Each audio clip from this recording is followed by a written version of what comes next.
semakin besar fixed cost lo ya, semakin susah buat lo pengen bergerak. Dan fakta pahitnya, sistem itu paling suka sama yang namanya itu kelas menengah.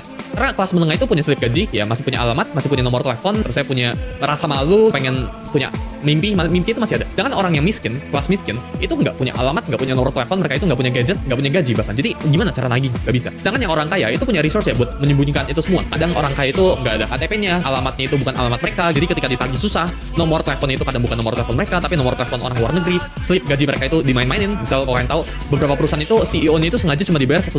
Biar apa? Biar taxnya yang mereka terima itu nggak besar. Orang kaya itu punya struktur dan punya resource-nya buat tanda kutip ngebeli hukum, tanda kutip. Jeff Bezos itu bayar $1.000 setiap bulannya buat tanda kutip ngebeli hukum. Dia punya grace ya tinggi banget ya sampai ngelewatin aturannya. Tapi karena Bezos ini orang kaya, dia tinggal bayar aja fine-nya. Dia tinggal bayar aja ya pemerintah biar ya sesuai aturannya. Orang miskin itu nggak bisa di-abuse karena orang miskin itu nggak bisa diperas apa-apa.